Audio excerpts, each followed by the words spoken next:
Assalamualaikum warahmatullahi wabarakatuh. Alhamdulillah wassalatu wassalamu ala Rasulillah. Segala puji bagi Allah Subhanahu wa taala, juga salawat dan taslim besar Muhammad sallallahu alaihi wasallam. Saya punya ide dulu nih, disepakati bisa enggak? Bagaimana kalau antum datang pengajian, dengar habis itu pulang? Enggak usah bertanya. Ilmunya diambil pulang praktekin, aman. Nanya ini, nanya itu macam-macam rewel untuk apa? Udahlah amalin saja, buruk tinggalkan, kan gitu. Ini pertanyaan bertumpuk-tumpuk, apa ini? Masalah ini, masalah itu, rumah tangga jadilah suami yang baik, istri yang baik, patuh, udah selesai, mati masuk surga.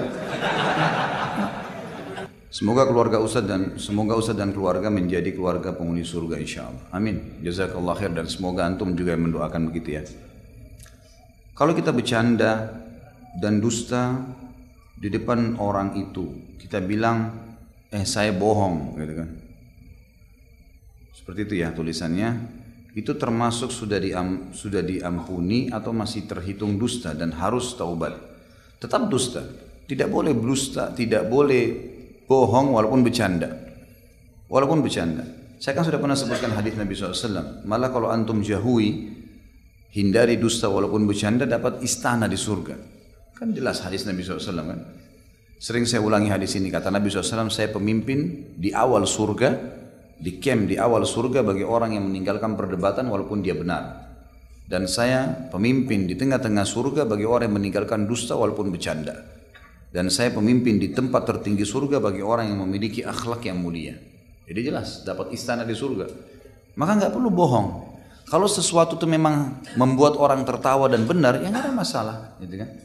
Karena Nabi SAW pernah membuat para sahabat tertawa. Beliau pernah tertawa, tapi hal yang benar, gitu kan? Memang apa adanya, seperti itulah, bukan direkayasa. Maka harus dihindari dusta, apapun caranya teman-teman. Belum lama anak buat CV lamaran pekerjaan dengan menggunakan surat pengalaman palsu. Kemudian anak dipanggil untuk interview hingga tes.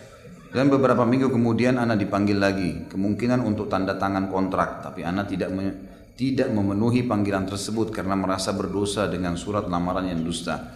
Bagaimana cara memperbaiki dosa anak?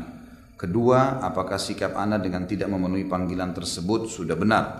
Anak dapat referensi dari teman dan teman tersebut bilang ke bosnya anak sudah pengalaman hingga terciptalah awal dari kebohongan ini.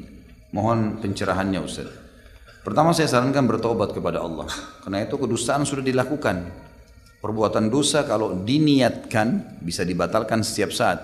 Kalau sudah dilakukan maka dia harus taubat. Jadi taubat nasuha kepada Allah karena sudah tercatat ini dosa.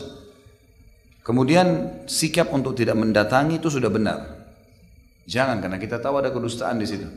Kecuali memang antum datang dan apa adanya. Saya minta untuk menjelaskan kalau saya tidak punya pengalaman kerja dan surat lamaran yang kemarin itu sebenarnya hanya supaya saya bisa diterima kerja dan saya tidak punya pengalaman itu. Kalau saya masih mau diterima silakan, kalau enggak. Itu bisa solusi atau memang tidak datang sama sekali dan bertobat kepada Allah Subhanahu wa taala. Serta sampaikan kepada teman antum yang mendukung itu agar dia pun bertobat kepada Allah. Tidak boleh saling mendukung dalam keburukan. Dalam surah Al-Maidah ayat 2 Allah Azza wa Jalla mengatakan, A'udzubillahi minasyaitonir rajim. Wa ta'awanu 'alal birri wat taqwa wa la ta'awanu 'alal itsmi wal 'udwan wattaqullaha innallaha syadidul iqab. Saling mendukunglah dalam kebaikan, gitu kan? Dan ketakwaan. Dari kepatuhan kepada Allah, dan jangan bekerja sama dalam itsm wal 'udwan, dosa dan permusuhan. Tidak boleh. Dan bertakwalah kepada Allah, sungguhnya Allah maha keras siksaannya. Jadi di sini teman antum sudah bekerja sama, ta'awun dalam dosa, harus diingatkan. Maaf ya, saya ikut pengajian, saya tahu itu tidak boleh. Dan kamu niatnya baik, tapi tetap itu haram. Saya harus ingatkan kalau perbuatanmu salah. Apakah dosa kita berpengaruh kepada istri, anak kita, atau keluarga kita Ustaz? Ada dosa-dosa yang bisa berpengaruh, seperti misalnya pendapatan. Antum bekerja punya pendapatan haram, lalu diberikan makan kepada anak istri, berpengaruhlah pada mereka, otomatis. Ya. Tapi kalau antum tidak sholat, misal hubungan antum dengan Allah Subhanahu Wa Taala dan tidak ada hubungannya sama mereka, mereka cuma kalau dia tidak sholat diingatkan, maka itu antum tanggung sendiri, tidak ada hubungannya sama mereka. Jadi ada jenis dosa, terutama kalau mereka terlibat di situ. Misal antum berbuat salah, mereka dukung, mereka dusta, melindungi si ayah atau si suami, maka ini juga baru terlibat dalam dosa. Allahu a'lam. Jika kita dipersulit untuk membuat sesuatu seperti membuat sertifikat tanah, SIM, dan meloloskan sesuatu yang diharuskan kita untuk menyogoknya atau menyuap, memberi sesuatu supaya dipermudah, apa hukumnya si pemberi suap dan penerima suap? Ini pernah saya jelaskan ya. Yang dimaksud dengan sogokan yang haram atau bahasa Arabnya rishwah dalam hadisnya, itu adalah antum membayar untuk mendapatkan yang bukan hak antum. Nah itu baru rishwah, sogok. Kalau misal barang saya datang dari luar negeri lalu teman-teman bea cukai menahannya, minta surat A, B, C saya sudah penuhi semua, ternyata mereka masih tahan, ujung-ujungnya minta duit nih, gitu ya. Lalu saya memberikan duit supaya hak saya keluar, ini bukan sogokan, karena hak antum di situ. Tadi sertifikat tanah mestinya bisa jalan, tapi dipersulit karena mereka minta uang, antum bayar, dan itu hak antum di situ, bukan sertifikatnya orang lain, nggak berdosa. Malah antum di sini didolimi sama mereka, karena kalau tidak dikasih malah tidak bisa jalan. Ini bukan sogok, ini nggak dosa, dan tidak ada unsur kebohongan di situ. Nah kita memberi, mereka yang memaksa kita. Coba lobby dulu, sampaikan baik-baik. Kalau mereka tidak mau, ya antum harus bayar apa boleh buat. Yang penting kata kuncinya kita punya hak di situ. Tapi kalau kita tidak punya hak, baru masuk dalam sogokan. Yang kata Nabi SAW, Allah melaknat siapapun yang menyogok dan yang menerima sogokan, itu dilaknat, artinya diangkat berkah hidupnya. Jika kita merusak barang orang dan setelah itu kita perbaiki barang itu tanpa ngomong ke orangnya, apakah itu berdosa Ustaz? Cara taubatnya gimana? Kondisional ini ya. Jadi kalau misal antum pinjam barang, dipinjamin mobil misalnya, kita mau keluar kota dipinjam mobil, itu sentuh batu, kelempar batu, tabrak apa, rusak. Antum perbaikin sebagai bentuk tanggung jawab. Walaupun orangnya nggak tahu nggak masalah.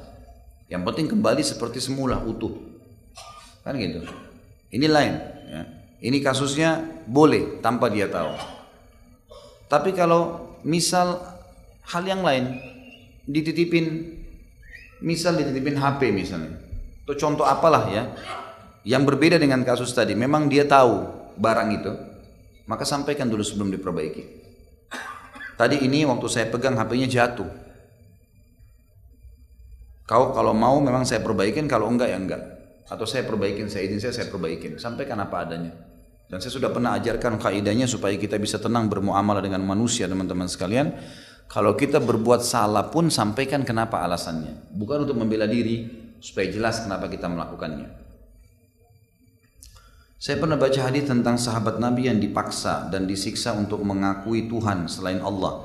Dan sahabat Nabi itu mengatakan walaupun hatinya tetap beriman kepada Allah, dan kebohongan itu diperbolehkan sama Nabi. Apakah itu hadis sahih? Itu betul, hadis sahih itu riwayat, itu hadis kejadian pada Ammar bin Yasir radhiyallahu anhu.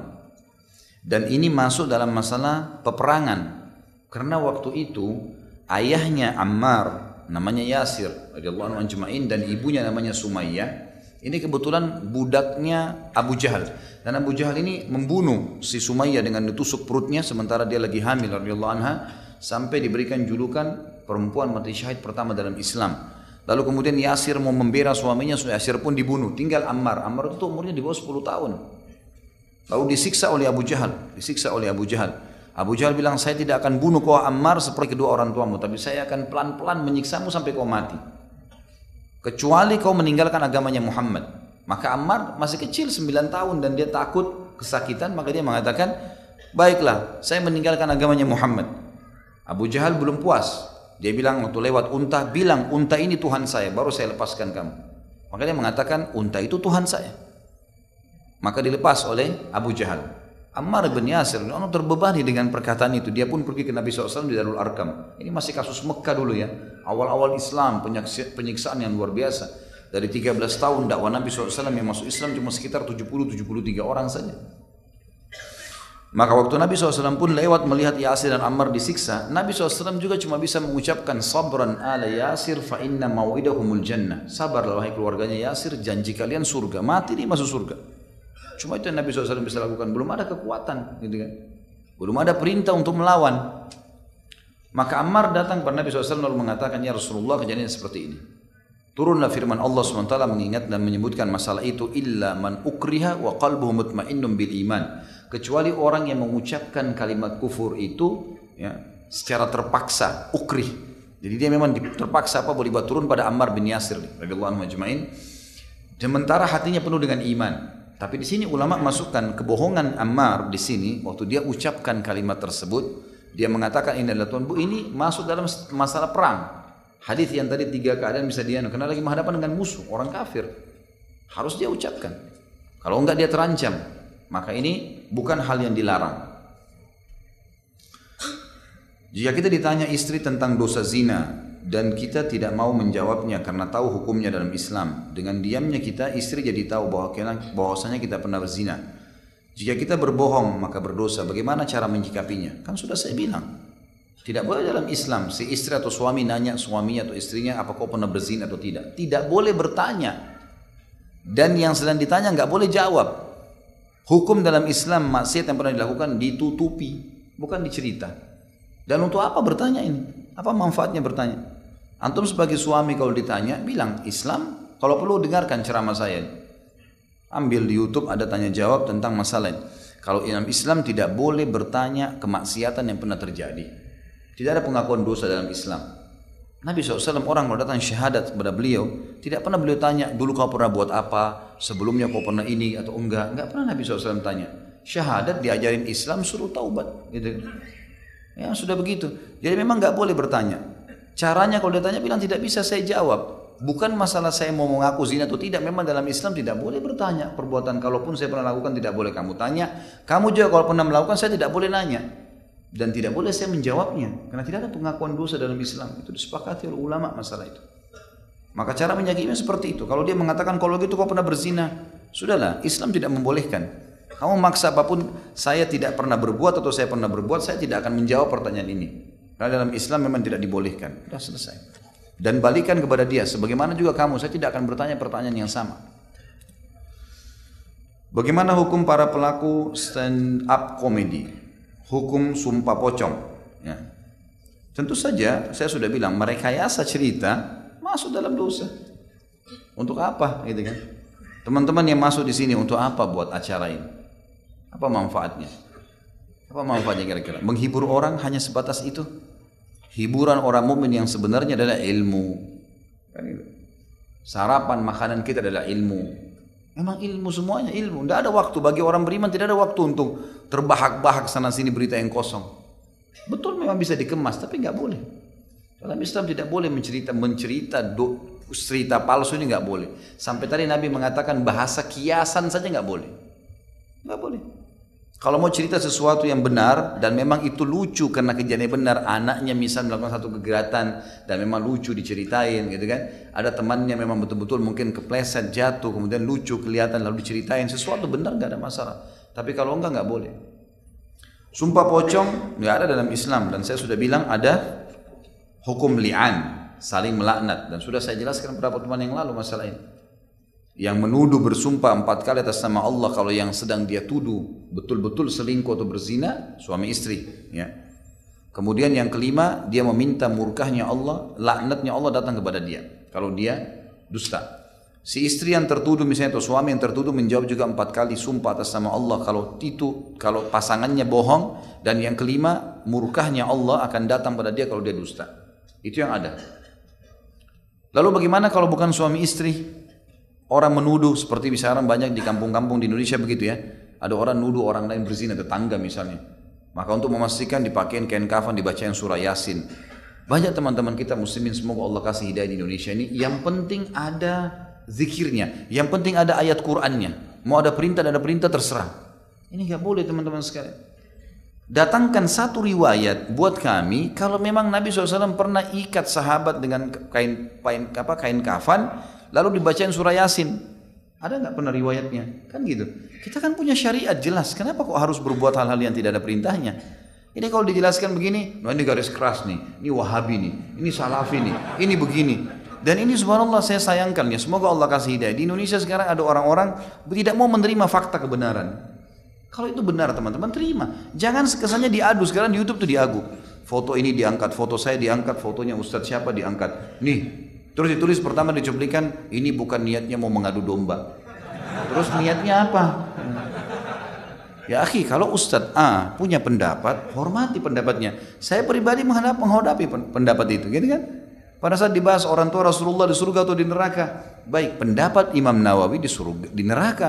Imam Suyuti mengatakan bukan di neraka. Ini bukan pendapat saya, bukan pendapat Ustadz yang lain. Ini pendapat para ulama besar. Lalu kenapa harus diadu? Kesannya ini ada dua kelompok Islam. Ini orang-orang yang tidak bertanggung jawab, ini berbahaya. Umat ini terombang-ambing. Padahal niatnya diangkat itu bukan untuk menyalahkan, bukan untuk menyodorkan, mengangkat pendapat, gitu kan? Kalau antum misalnya punya pendapat, antum merasa benar, jalankan, silahkan. Semua bertanggung jawab di depan Allah. Kita, saya sudah bahasakan teman-teman, di muka bumi ini seperti orang yang sedang belanja di supermarket. Ambil apa sepuas antum, pilih merek apa saja, tapi lewat kasir. Pasti. Ucapin kalimat tanggung jawab hari kiamat. Ajarin salah umat tanggung jawab hari kiamat. Kan begitu. Teman-teman yang coba mendakwakan sunnah ini lebih hati-hati saja. Ada dalilnya kerjakan, tidak ada jangan dikerjain. Berbahaya kan gitu. Untuk lebih hati-hati. Kenapa harus disorotin? Kenapa harus dianggap salah? Masalahnya. Dan ini kayak diadu, kesannya diadu. Bukan. Kalau antum merasa nggak apa-apa, sampaikan aja, lolosin aja. Sudah fadhal, silahkan. Lakukan saja. Semua tanggung jawab kan?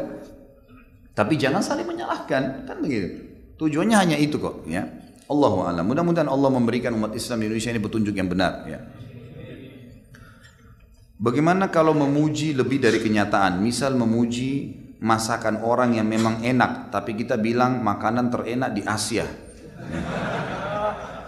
Ada sedikit maksud bercanda juga. Apakah termasuk dusta? Innamal a'malu niat. Niat antum apa? Dusta atau bukan? Gitu kan? Kalau memang mungkin antum sudah keliling beberapa negara Asia. Loh, benar kita bicara jujur kan? Antum sudah pernah ke Thailand, pernah ke Filipina, pernah ke Malaysia, pernah kemana-mana lah. Pas makan masakannya istri, masakannya teman, enak benar nih. Gitu kan? Memang masakan kamu nih paling enak di Asia. Menurut ilmu dia, selama coba makanan Asia, memang begitu. Gak ada kedustaan kan? Benar, itu boleh. Itu boleh. Menurut ilmu antum sebatas itu. Tapi kalau belum pernah kunjungi negara Asia untuk apa? Makanan kamu enak, sudahlah, cukup gitu kan. Untuk apa bilang Asia nih? Jadi lebih baik dihindari, Allahu a'lam. Walaupun bercanda sini. Bagaimana cara menasihati orang yang sering berdusta? Dalil-dalil Al-Quran dan Sunnah. Apa yang antum pelajari hari ini, apalagi kalau bisa memiliki bukunya, gitu kan? Dibacain, tuliskan di WhatsApp. Ini loh, ada ayatnya, ada hadisnya, tidak boleh dusta itu. Tugas kita menyampaikan. Allah Azza wa Jalla berfirman kepada Nabi Muhammad sallallahu alaihi wasallam, ya, ma 'alaika illa al-balagh. Tugasmu hanya menyampaikan. Nabi SAW juga tidak bisa memaksakan hidayah kepada orang. Apalagi kita manusia biasa, cuma pengikut beliau saja, sallallahu alaihi wasallam. Maka kita juga cuma sampaikan. Selebihnya nggak usah khawatir. Dan teman-teman, saran saya, perbanyak sibukkan diri buat diri sendiri. Sibukkan diri. Jadi ada orang subhanallah kayak sering ada pertanyaan saya lihat di sini, kadang-kadang saya tidak ulangi lagi karena sudah pernah terulang pertanyaannya. Teman saya menghadapi kasus begini. Kenapa kok teman saya? Biarin temannya yang bertanya, gitu kan? Kenapa antum yang harus campurin? Kalau antum ditanya tidak tahu hukumnya, sudah saya tidak tahu hukumnya. Tanya aja langsung ke Ustadz, misal. Lebih baik kita sibukkan diri dengan hal-hal yang bermanfaat buat kita. Kecuali darurat, memang teman ini titipin. Tolong ya, kamu kan mau pengajian, saya nggak ikut kebetulan. Tanyain ya, itu lain. Tapi ini nggak ada orang campurin gitu. Ipar saya, keponakan saya, tante saya, kakek, ini semua nanti orang didatangkan dalam masalah. Ya akhi, ya ukhti, program yang Allah sudah buatkan sehari-hari itu saja yang disibukkan diri. Cukup. Azan, sholat, ya. Ada kemungkaran depan mata, ingkari. Ada ma'ruf, kita dukung. Ada kesempatan amal soleh, kerjakan. Mati, masuk surga. Sudah berulang kali saya bahasakan. Kita tujuan utamanya surga. Kejar itu saja. Nggak usah buat program hidup baru. Semoga Allah merahmati dan memudahkan kita untuk mengamalkan ilmu dari majelis ini. Amin insyaAllah. Jika ada seorang anak yang tidak bisa dinasabkan kepada ayahnya karena hubungan zina, Namun si anak baru mendapatkan ilmu mengenai nasab saat dia sudah dewasa. Apakah semua dokumen seperti akte lahir, ijazah lain yang sudah ditulis dengan nama ayahnya harus diganti? Semisal tidak diganti, yarhamkallah, apakah Allah tetap mengampuninya karena ini hanya dokumen di dunia? Tentu ini pendapat para ulama seperti itu ya. Jumhur ulama mengatakan tidak ada penisbatan nama kepada pemilik sperma kalau anak zina. Itu mutlak. Itu jumhur ulama sepakat masalah itu. Berarti semua dokumen pun tidak boleh dinisbatkan kepada mereka, kepada dia. Dan saya sudah bilang kalau di Saudi dibentuk kementerian khusus masalah itu. Dan anak-anak yang dibuatkan nama seperti Abdul Aziz, Abdul Ghafur, Abdul Syakur, Abdullah, Abdul Rahman. Ini bukan nama ayahnya. Memang nama yang dibuat gitu kan, karena dia ada zina, anak dia. Tidak ada penisbatan, tidak sah pernikahan itu. Ini pendapat jumhur ulama. Pendapat yang lain teman-teman, ini saya angkat pendapat sekarang ini sebenarnya ini tidak dipublikasikan oleh para ulama. Saya kebetulan memastikan dengan salah satu dokter dari Riyadh, baru kemarin mampir ke tempat saya di restoran, ketemu di pesawat, kemudian beliau dosen rupanya. Beliau salah satu orang yang sering ditanya fatwa di Riyadh. Kalau tidak salah namanya Dr. Abdullah, memang saya belum lama ketemu. Kemudian saya tanya sama beliau tentang masalah khilaf ulama dalam madhab dari Syafi'iyah, Malikiyah, Hanabila dan juga Hanafiyah. Ini saya tanya tentang masalah anak zina. Bagaimana solusinya nih? Maka beliau mengatakan ada satu pendapat ulama, tapi bukan jumhur. Dinukil dari Ibnu Taimiyah. Dikatakan Ibnu Taimiyah pernah mengatakan, diambil dari pendapat beberapa ulama-ulama yang sebelum beliau sampai kepada generasi sebagian tabi'in, kalau suami istri itu bertaubat. Misal si A sama si B berzina. Si A sama si B berzina. Kemudian hamillah di luar nikah. Lalu kemudian mereka menikah. Mereka tidak tahu sama sekali hukum. Tahu zina dosa tapi tidak tahu kalau anak ini tidak boleh dinisbatkan. Kalau keadaan keduanya faham agama sekarang, kemudian taubat nasuha. Dua-duanya taubat nasuha. Ya, itu. Betul-betul menyesal kenapa dulu terjadi perzinahan itu. Maka di sini anak tersebut boleh dinisbatkan padanya. Anak tersebut boleh dinisbatkan padanya. Kalau betul-betul kedua orang tuanya bertaubat. Ini pendapat. Tapi ini sebenarnya ulama tidak umumkan dalam fatwa, gitu kan? Kata beliau ini tidak diumumkan oleh para ulama. Ini kalau ada orang kasuistik sedang menghadapi masalah, maka dia datang secara pribadi lalu kemudian ditanya. Tapi karena seringnya pertanyaan muncul di majelis kita, maka saya jelaskan, gitu kan? Beliau menyampaikan dan ini sudah disepakati oleh para ulama Hanabila sekarang, ya dalam mazhab Abu Ahmad bin Hanbal yang mengatakan bahwasanya seperti itu. Sebagian pendapat ya, jadi bukan semuanya. Jadi kalau kita berpegang pada pendapat ini asal betul-betul kedua orang tuanya sudah taubat maka ada penisbatan nama. Tapi jumhur ulama tetap mengatakan tidak ada penisbatan nama. Tinggal masalah kalau misalnya kita berpegang pada pendapat jumhur, bagaimana dengan surat-surat formalitas ini semua? Maka alangkah baiknya saran ulama untuk diganti. Alangkah baiknya. Kalau dia tidak ganti pun karena dia tidak tahu hukumnya sebelumnya dan itu adalah melalui proses yang rumit, maka dibiarkan. Tapi dia tahu penisbatan namanya bukan kepada si pemilik sperma tadi. Bagaimana cara kita mengambil untung dalam Islam, dalam berdagang yang diajarkan oleh Islam, dalam mengambil untung tersebut dibatasi atau bagaimana? Tentu saja tidak ada batasan. Tidak ada batasan. Jadi boleh saja. Selama memang itu adalah sesuatu yang perdagangan yang halal, modalnya halal, produknya halal, sistemnya halal, boleh saja. Keuntungan tidak dibatasi. Ustadz, misalnya saya bekerja di sebuah lembaga negara yang pada saat pendaftaran dahulu tidak ada syarat dipungut biaya, tapi saya mengeluarkan sejumlah uang untuk membantu meluluskan untuk bekerja di sana, duit licin, supaya diterima bekerja. Saya pun diterima. Lalu apa hukumnya dari gaji yang saya terima dari pekerjaan tersebut? Antum berdosa. Jadi kalau misalnya pendaftaran di tempat kerja itu terbuka umum dan antum mendaftar, kemudian antum tes normal, cuma karena khawatir tidak diterima, lalu antum memberikan bayaran. Berdosa dengan bayaran tersebut. Karena dengan itu mungkin ada orang yang lebih pantas diterima daripada antum, akhirnya disingkirkan dan antum dimasukkan. Berdosa dengan pola itu ya. Tapi setelah bekerja, kata ulama, ini sudah tidak berdosa. Kalau dia bekerja gajinya tidak ada hubungannya, tapi dia berdosa dengan perilaku awal. Hampir mirip dengan kasus orang yang saya beri contoh dulu, perempuan tidak pakai jilbab di luar sholat, kemudian dia masuk masjid dia pakai jilbab lengkap, gitu kan? Maka dia sah saja, karena tidak tutup aurat di luar sana, tidak berhubungan dengan masalah masuk ke masjidnya, gitu kan? Tapi ini adalah pendapat di antara ulama yang menyebutkan tentang masalah tersebut. Allahu a'lam.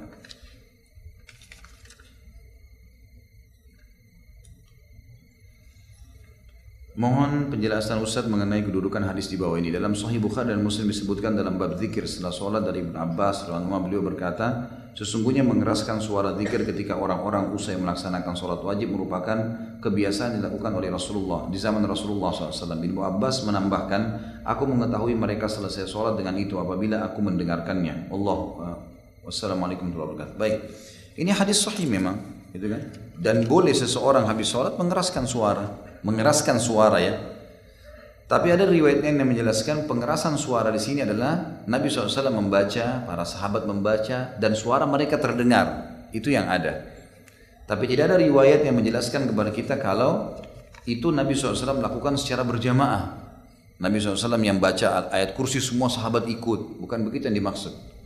Karena riwayat yang kedua, ada riwayat yang lain menjelaskan, selain riwayat Ibnu Abbas ini, kalau Nabi SAW membaca dan sahabat membaca. Misal di sini baca ayat kursi, di sana baca Al-Ikhlas, sana baca Subhanallah 33, bebas. Tidak terikat dengan satu panduan. Itu yang ada, Allahu a'lam. Tentu sekali lagi ini bukan menyalahkan ya.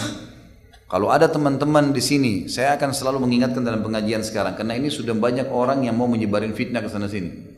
Kalau antum berpegang pada dalil, berzikir berjamaah setelah sholat, lalu rame-rame sama-sama punya dalil, silahkan kerjakan. Kita semua sedang belanja di supermarket, tanggung jawab sendiri, kan gitu. Kalau antum anggap itu benar, silahkan jalankan. Jangan dianggap menyalahkan. Saya berbicara sebatas apa yang saya ketahui, dan ini niatnya hanya kehati-hatian. Kehati-hatian supaya jangan sampai keliru. Apakah ada tuntunan sholat tasbih? Bila ada, bagaimana tuntunan bacaan dan waktunya? Ini sudah pernah ditanya ya. Tentu saja ada. Hadis ini oleh Syekh Albani dihasankan, dan itu Allahu a'lam memang ada ya, dikerjakan. Nabi SAW berkata kepada Abbas, paman beliau radhiyallahu anhu, hai Abbas, aku akan mengajarkan kepadamu sebuah ibadah sholat. Kalau kau bisa kerjakan setiap hari sekali, kalau kau tidak bisa sepekan sekali, kalau kau tidak bisa sebulan sekali, kalau tidak bisa setahun sekali, kalau tidak bisa sekali seumur hidup. Baru Nabi SAW ajarkan sholat 2 rakaat, ada riwayatnya mengatakan 4 rakaat. Jadi kan 1 rakaatnya diisi dengan 75 kali tasbih. Gitu kan. Pernah saya sebutkan caranya. Seperti sebelum baca iftitah sudah membaca Subhanallah, Alhamdulillah, wa la ilaha illallah, Allahu Akbar 15 kali. Baru baca iftitah, baru baca Al-Fatihah, baru surah. Ruku, sebelum baca 2 ruku, baca 10 kali. Subhanallah, Alhamdulillah, wa la ilaha illallah, Allahu Akbar 10 kali. Kemudian i'tidal, sebelum baca 2 i'tidal, baca juga itu 10 kali. Sebelum sujud, pas sujud, sebelum doa sujud, baca 10 kali. Dulu di antara 2 sujud, sebelum baca doanya, baca doa tadi tasbih itu. Begitu juga pada saat sujud yang kedua, dan sebelum berdiri ke rakaat kedua, duduk dulu. Duduk istirahat, baca 10 kali. Jadi kurang lebih 1 rakaat ada 75 kali dibaca. Itu termasuk dihasankan hadisnya. Bolehkah wanita mengantar jenazah ke kuburan? Demikian pula bila berziarah. Kalau mengantar ke kuburan, belum pernah ternukil riwayat kalau ada sahabiat yang ikut mengantar jenazah ke kuburan. Tapi yang ada adalah para laki-laki, gitu kan? Kalau ziarah kubur, hadisnya jelas. Saya dulu melarang kalian ziarah kubur di Mekah, maksudnya laki-laki dan perempuan ya. Maka sekarang ziarahilah, karena mengingatkan pada akhirat. Boleh berziarah kubur. Cuma memang yang kita harus pahamin teman-teman sekalian, ziarah kubur itu tidak harus berada di atas kuburan yang sedang jadi target. Misal kita lagi mau ke kantor lewat kuburan, kemudian kita mampir, mobil kita parkir di situ, kemudian kita memberikan salam kepada ahli kubur, bisa. Karena perilaku Nabi SAW pada saat menziarahi kuburan Baqi, beliau kadang-kadang kerjakan ini di hari Senin ya. Beliau kalau datang ziarah kuburan Baqi, beliau berdiri di pintu gerbangnya Baqi, tidak mendatangi satu-satu kuburan itu. Padahal beliau menziarahi ahli kubur, gitu kan? Maka beliau memberikan salam dan mendoakan mereka. Itu yang beliau Nabi SAW lakukan. Berarti ulama mengatakan ziarah kubur boleh datang ke atasnya, seperti orang kalau baru dimakamkan, atau maksud saya di sekitarnya, atau memang di pintu gerbangnya atau di sekitarnya. Termasuk akhwat kita, gitu kan? Mungkin rumit kalau dia turun dan seterusnya, maka dia boleh melakukan hal yang seperti saya jelaskan tadi. Anak kerja setiap bulan, anak jujur masalah gaji sekian ketika dapat servis. Apa ini? bonus ana kasih ibu ana, gimana Ustaz? Apakah ana bohong? Separuhnya istri ana. Ana pernah baca dan hadis tentang muslim tidak boleh berbohong pada istri, salah satunya. Mungkin yang dimaksud di sini kalau saya dapat bonus, kemudian saya memberi ibu saya setengah dan saya kasih istri saya setengah. Kemudian istrinya mengira bahwasanya bonus itu semuanya sudah apa yang dimiliki oleh istrinya. Saya kan sudah bilang teman-teman, jadi laki-laki gentle. Bilang apa adanya.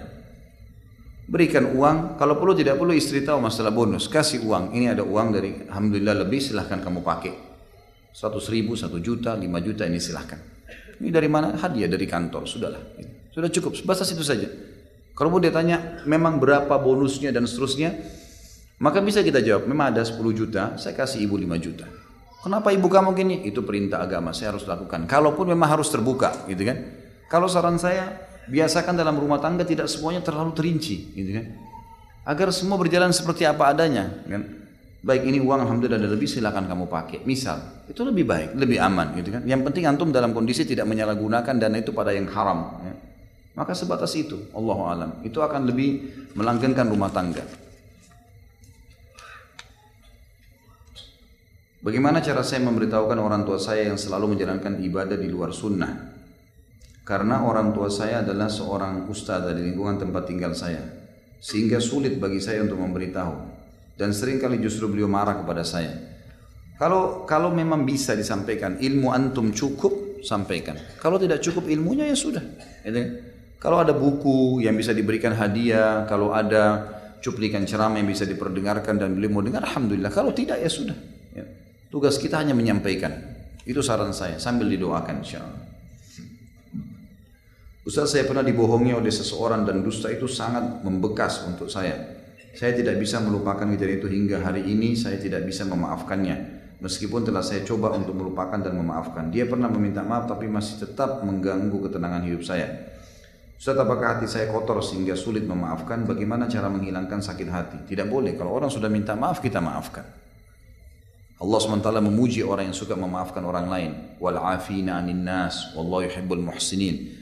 Ayatnya kurang lebih begini. A'udzubillahi minasyaitonir rajim wal kadhiminal ghaidha wal afina 'anil nas wallahu yuhibbul muhsinin. Dan orang-orang yang bisa kadhimul ghaidh, menahan emosinya padahal dia punya kesempatan, dia punya power, ya. Dia punya kedudukan, dia bisa melampiaskan emosi tapi dia redam, dia enggak lampiaskan.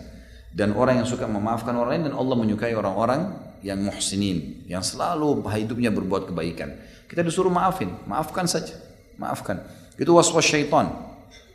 Saya tidak bisa mengatakan penyakit hati anda kotor, tapi saya mengatakan itu waswas syaitan.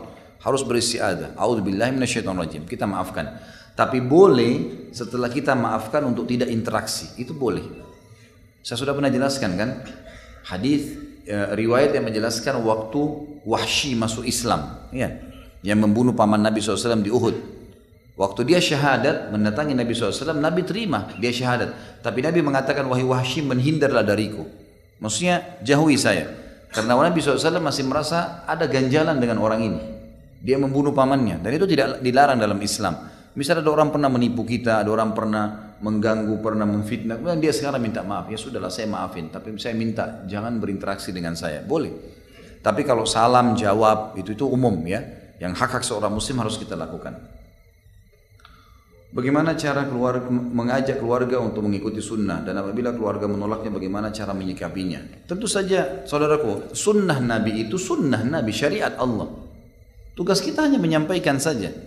Antum hanya tugasnya menyampaikan. Dan ingat, dakwah targetnya penyampaian, bukan penerimaan. Sudah sering saya ulangin. Jadi cuma sampaikan saja, tugasnya itu. Masalah mereka terima tidak terima itu bukan di tangan kita. Jadi, tugas antum berusaha. Dan antum lihat, kira-kira ada orang subhanallah, dia tersentuh dari satu sisi. Misal ada orang suka sekali, orang itu suka ibadah, dia suka berzikir misalnya. Maka antum datangkan ceramah-ceramah tentang zikir, fadilah zikir dan seterusnya, gitu kan? Yang dia bisa masuk menerima itu, kita berikan pandangan sesuai dengan sunnah Nabi SAW. Dia suka bersedekah di bab itu, dia suka haji umrah diberikan bab itu, gitu kan? Jadi kita berikan sesuai dengan keadaan dia. Kata Nabi SAW, rahimallahu mri'in khataban nas ala hasbu uqulihim. Semoga Allah merahmati seseorang hamba yang mengajak bicara orang lain sesuai dengan akalnya dia, levelnya orang itu, apa yang dia fahamin. Saran saya begitu, Allahu a'lam. Apakah anak angkat yang tidak tahu orang tua kandungnya sementara sudah ditinggal dua orang tua angkatnya, anak ini akan dinisbatkan kepada siapa? Ya, apakah penutup rangkaian doa yang sahih? Apakah anak angkat yang tidak tahu orang tua kandungnya sementara sudah ditinggal dua orang orang tua angkat, anak ini dinisbatkan kepada siapa? Dinisbatkan kepada, kalau dia tidak tahu betul orang tuanya, dinisbatkan kepada seseorang, sebuah nama yang dibuat yang dinisbatkan kepada Allah. Abdullah, Abdurrahman, Abdul Ghafur, sebagaimana sudah saya jelaskan. Ini sering saya ulangi. Ini pendapat di antara ulama. Allahu a'lam. Karena dia tidak boleh disebut kepada ayah angkatnya kan. Dan ini sudah kita bahas di tablik akbar kita berhubungan dengan salah satu sahabat Salim Maula Abi Hudzaifah. Dulunya Salim mau dinamakan Salim bin Abi Hudzaifah. Anak angkat, tapi Allah Al-Quran melarang itu, tidak boleh. Maka dia harus dipanggil Maula, gitu kan, atau saudara. Akhi atau maula atau mauli gitu kan, atau maula. Dua rangkaian penutup yang sahih adalah kafaratul majlis, subhanakallahumma wa bihamdika astaghfiruka wa atubu ilaik gitu kan. Itu yang disebutkan dalam riwayat sahih.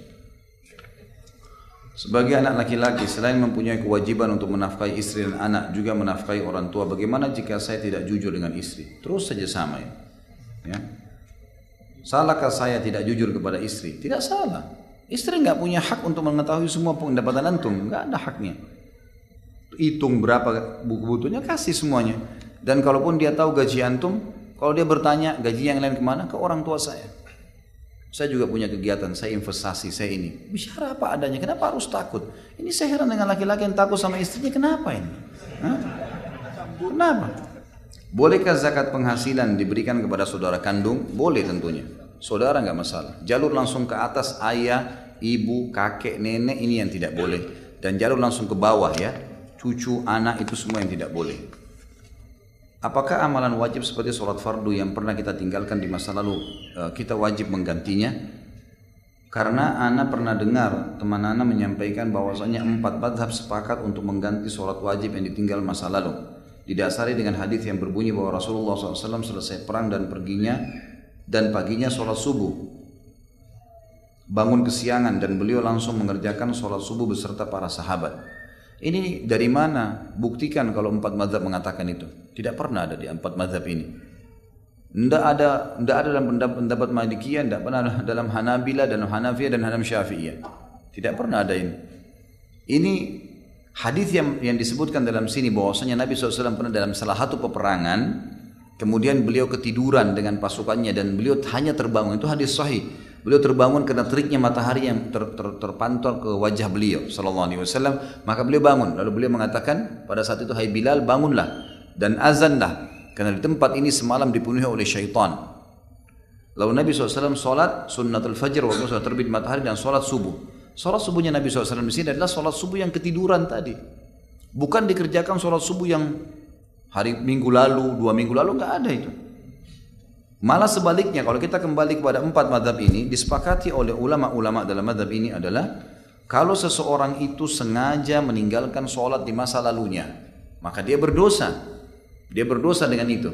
Kalau sekarang dia taubat, maka dia hanya bertaubat kepada Allah dan mulai dari hari ini ke depan. Beranjak daripada hadis Bukhari, datangnya seorang wanita kepada Aisyah radhiyallahu anha dan berkata, wahai Aisyah, kenapa kita diperintahkan oleh Rasulullah SAW untuk mengqadha puasa sementara kita nggak disuruh qadha sholat? Lalu Aisyah bertanya, aharuriyun anti? Apa kau dari wilayah Haruri? Haruri ini wilayah Irak ya, terkenal kaum Khawarij di situ. Orang-orang yang selalu menghakimi orang secara zahirnya saja. Nggak sholat berarti kafir udah, langsung spontan. Dia tidak mau tahu tentang keadaan orang itu. Jadi mungkin belum faham, mungkin orang baru masuk Islam dan seterusnya. Ringkas cerita, kata perempuan tersebut, bukan, saya bukan dari Haruri. Kata Aisyah radhiyallahu anha, begitulah kami diperintahkan oleh Rasulullah SAW. Kami disuruh mengqadha puasa yang tidak dikerjakan karena Allah berfirman, disuruh ganti puasa di hari lain. Fa'iddatum min ayyamin ukhar, dalam Al-Quran kan. Sementara Rasulullah SAW tidak menyuruh kami mengqadha sholatnya. Sholat yang terlambat yang Nabi SAW kerjakan memang pada saat itu harus dikerjain, cuma ketiduran kan itu. Tapi bukan yang sudah berlalu-lalu ini. Nggak pernah ada penyebutan masalah itu. Allahu a'lam. Bagaimana kita sebagai masyarakat awam dalam jalan ibadah sehari-hari? Apakah kita harus bermadhab hukum untuk memilih madhab dari salah satu dari 4 gimana? Wajib apa tidak? Apakah semua kembali kepada keyakinan masing-masing? Tentu saja, boleh bermadhab. Dari salah satu dari 4 imam ini sepakati oleh ulama ahli sunnah wal jamaah. Madhab Abu Hanifah dikenal dengan Hanafiyah, madhab Imam Malik namanya Malikiyah, madhab Syafi'i namanya Syafi'iyah, dan madhab Ahmad bin Hanbal namanya Hanabilah. 4 orang ini sudah diakui seluruh dunia, dan subhanallah muka bumi sekarang kayak terpetak dengan sendiri dengan hikmah Allah. Di Afrika mayoritasnya Malikiyah, di Eropa dan di Turki dan Eropa mayoritasnya Hanafiyah, gitu kan? Jadi antum kalau datang sholat kebetulan Turki sholat umrah plus Turki, biasanya mampir. Saya kebetulan sempat kemarin bimbing umrah plus Turki ini pas hari Jumat. Sholat saya juga kaget ngeliat sholatnya, belum pernah melihat gitu. Ada dalam mazhab Hanafiyah berbeda, agak berbeda. Ada sholat sunnah sekian rakaat, 4 atau 8 rakaat sebelum Jumat, gitu kan. Maka ini ada, dan itu mazhab, mereka punya dalil, gitu kan. Dan ada di Timur Tengah secara khusus, ya. Dan juga termasuk di bagian Afghanistan, ya. Itu wilayah Asia, ya, yang bagian atas, ya, Asia Utara ini, itu seperti Rusia, ya, Bukhara, tempatnya Imam Bukhari, itu semua umumnya berpegang sama mazhab Hanabilah. Dan Asia Tenggara dari Cina ke bawah sampai ke kita di Indonesia ini semuanya bermadhab umumnya bermadhab Syafi'iyah. Dan itu semua adalah hal yang sudah diakuin karena keempat orang ini berada di masa keemasan yang disebutkan oleh Nabi SAW, sebaik-baik abad masa dalam masahku para sahabat. Karena itu 1 abad, ya, maksudnya 100 tahun pertama, dan kemudian datang qarn yang setelahnya 100 tahun kedua, dan qarn yang setelahnya berarti 300 tahun, kan gitu. Mereka ini berada 4 madhab ini di tahun 200-an karena di tahun 150 Imam Abu Hanifah meninggal 150 Hijriah, Imam Malik 179 Hijriah, Imam Syafi'i 204, Imam Ahmad kalau salah 240-an sekian meninggalnya, gitu kan. Berarti ada di masa keemasan ini. Maka mereka masuk dalam hadis Nabi SAW. Allahu a'lam. Dan yang pernah saya pelajari waktu masih kuliah di Madinah, hampir semua, memang semuanya fikih yang kami pelajari dulu di sana itu selalu diikutkan dengan 4 madhab ini, selalu. Hukum jual anjing misalnya, Imam Syafi'i mengatakan begini ini dalilnya, Imam Ahmad bilang begini ini dalilnya, Imam Abu Hanifah bilang begini dalilnya, Imam Malik begini dalilnya, semua dijelaskan. Dan ini saya temukan sendiri, hampir dari tingkat 1 kuliah sampai tingkat 4 kuliah semuanya begitu belajar fikihnya. Tidak pernah ada tertuju kepada madhab tertentu gitu. Allahu a'lam. Jadi yang saya tahu memang ada, ya, dan boleh berpegang pada madhab tersebut. Tapi satu hal yang sangat bijak bagi seorang penuntut ilmu, teman-teman sekalian, kalau kita pelajari fikih 4 madhab ini, maka lihat dari 4 madhab ini mana yang paling kuat dalilnya. Karena keadaan kita sekarang beda dengan keadaan dulu, ya. Keadaan kita sekarang ilmu sudah sangat luar biasa. Kita bisa membaca semua 4 madhab. Zaman dulu waktu mereka masih hidup rahimahumullah ini, itu jaraknya jauh-jauh. Imam Abu Hanifah ada di Irak, Imam Malik ada di Madinah, dan jauh jaraknya pada zaman dulu, tidak ada pesawat, tidak ada apa, perjalanan sebulan dengan kuda. Jadi mereka sulit untuk ketemu. Sekarang kita bisa baca buku mereka, gitu kan, tulisan-tulisan mereka sudah rapikan, diketik dengan rapi, bahkan sudah banyak yang mensyarah, yang menjelaskan. Maka sangat bijak kalau kita melihat dalil-dalil di antara 4 mazhab ini mana yang paling kuat, lalu kita pegang pada pendapat itu. Dan itu yang dipandu oleh para ulama-ulama sekarang, bagaimana dari 4 madhab ini dilihat mana yang dalilnya paling kuat, itu yang diikuti. Allahu a'lam. Singkat saja Ustaz, apakah Rasulullah SAW memiliki tanda hitam di dahinya? Apakah sahabat-sahabat beliau memiliki tanda hitam di dahinya? Jelas Al-Quran menjelaskan masalah itu, ya. Surah Al-Fatih ayat terakhir, ya, salah ayat 29, kan gitu. Allah Azza wa Jalla mengatakan, a'udzubillahi minasyaitonir rajim, Muhammadur Rasulullah. Muhammad benar utusan Allah. Walladzina ma'ahu, dan yang bersamanya para sahabat. Asyidda wal kufari ruhama'u bainahum, tegas dengan orang-orang kafir dan mereka berkasih sayang di antara mereka. Lalu Allah sebutkan cirinya, tarahum ruk'an sujjadan yabtaguna fadlan minallahi wa ridwana. Kau akan melihat mereka cirinya selalu ruku dan sujud, ya, untuk mencari karunia dari Tuhan mereka. Lalu Allah bilang apa? Simahum fi wujuh min atharis sujud. Di wajah mereka jelas tanda-tanda. Siapa di sini? Muhammadur Rasulullah walladzina ma'ahu. Nabi Muhammad SAW dan sahabat-sahabatnya. Simahum fi wujuh min atharis sujud. Di wajah mereka kelihatan tanda sujud. Di mana tanda sujud itu? Di dahi, gitu kan? Dan wajah disebutin. Sujud dalam hadis yang lain kata Nabi SAW, diperintahkan saya sujud dengan 7 anggota tubuh. Di wajah ini hidung dan dahi, kan gitu. Baru kedua telapak tangan, dua lutut, dua kaki. Berarti yang dimaksud simahum fi wujuhihim, tanda-tanda sujud di wajah mereka itu adalah dahi. Jadi jelas sekali firman Allah SWT. Jadi itu yang kita pegangi. Allahu a'lam.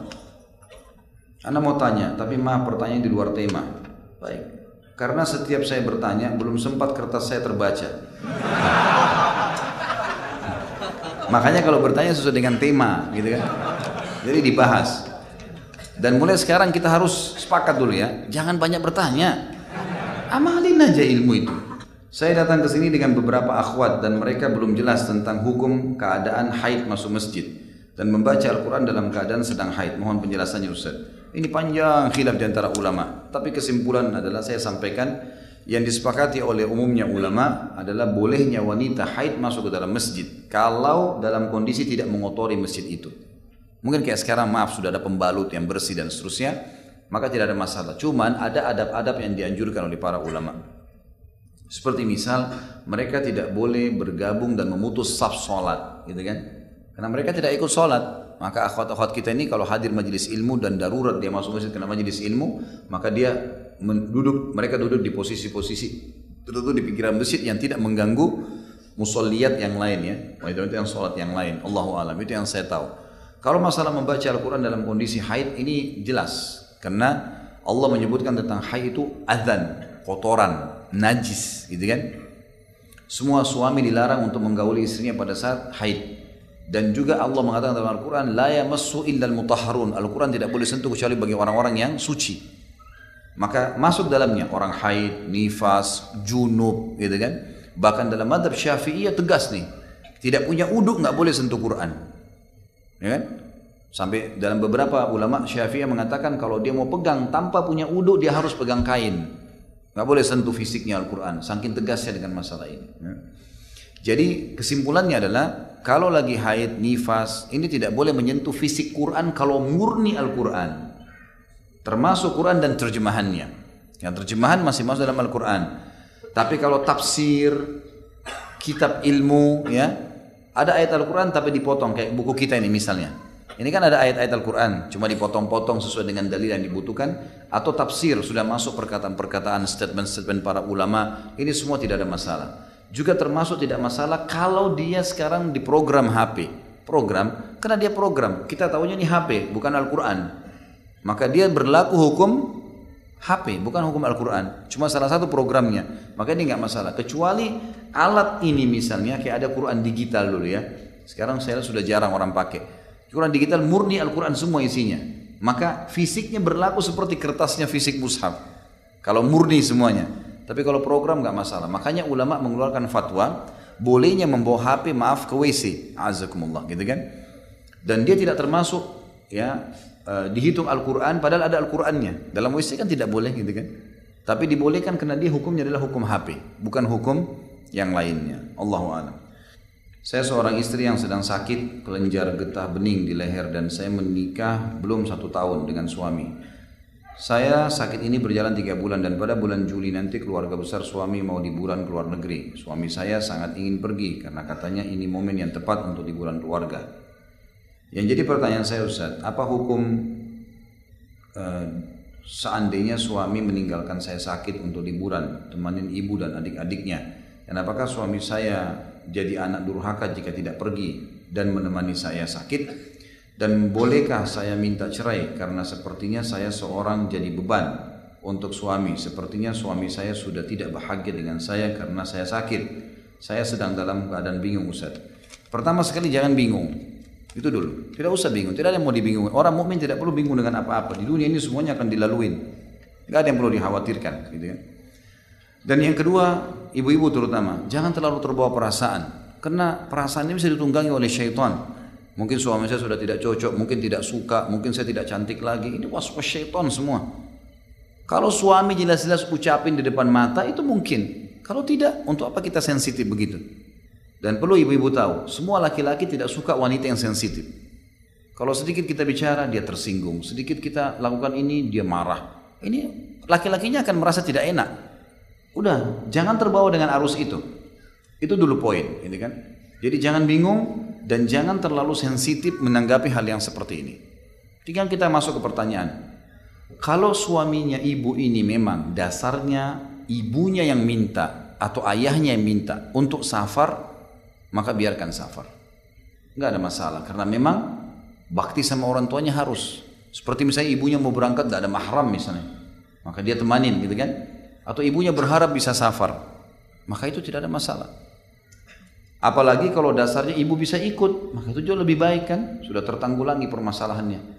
Tapi kalau tidak, biarkan saja berangkat. Lalu saya nanti merasa ditinggalkan, tidak usah merasa ditinggalkan. Mulai sekarang teman-teman sekalian yang sudah berumah tangga ini, niatkan menikah abadi sampai di surga. Banyak orang menikah subhanallah seakan-akan hanya berapa hari saja, ketakutan kalau hilang. Ada. Kalau orang niat menikah abadi, saya sering bilang sama istri saya, kalau dia bilang nanti begini, kalau safar, kalau umroh, kalau gini banyak waktu. Saya tanya dia, kamu nikah sama saya hanya untuk berapa hari ini, sehingga kau ketakutan kalau saya harus safar, atau memang kita menikah sampai ke surga nanti? Dia diam. Saya bilang mulai sekarang ubah niat, sebagaimana saya sampaikan kepada antum. Niatnya mulai sekarang, begitu akad nikah teman-teman, ini istri saya abadi sampai ke surga, ini suami saya abadi, jalanin sudah. Suka dukanya bersama-sama. Sehingga kalau ada safar, ada terpisah waktu atau tempat, misalnya suami harus kerja, kayak ada kasus harus, kayak ada orang subhanallah memang harus kerja, nggak bisa enggak, gitu kan? Dia kalau nggak keluar negeri kerja si suami nggak ada kerjaannya misal, apa boleh buat dia harus safar. Ada orang pergi jihad, ya, bisa mati, tapi nggak pulang berapa bulan. Para sahabat begitu, berbulan-bulan kadang-kadang tidak pulang. Tapi istrinya bisa mengerti karena niatnya dari awal nikah abadi. Ibu nggak usah terbebani. Suami mau pergi safar, berapa lama sih safar itu? Gitu kan? Pada saat itu ibu gunakan kesempatan bakti dengan orang tua, gitu kan? Hadiri majelis ilmu, panggil guru tahfidz Quran. Kalau memang tidak bisa ikut, banyak kegiatan positif harus bisa kita lakukan. Yang jelas jangan merasa oh nanti kalau berangkat ini berarti jelas saya tidak tidak akan akan perubahan, akan begini, akan jauh, saya tidak disuka lagi. Itu sebuah waswas syaitan, isti'adzah. Allahu a'lam, itu saran saya. Mudah-mudahan apa kita bahas malam ini bermanfaat teman-teman sekalian, dan saya mohon maaf terhadap pertanyaan yang tidak bisa saya jawab, dan alhamdulillah mayoritasnya pertanyaan sudah kita jawab tentunya.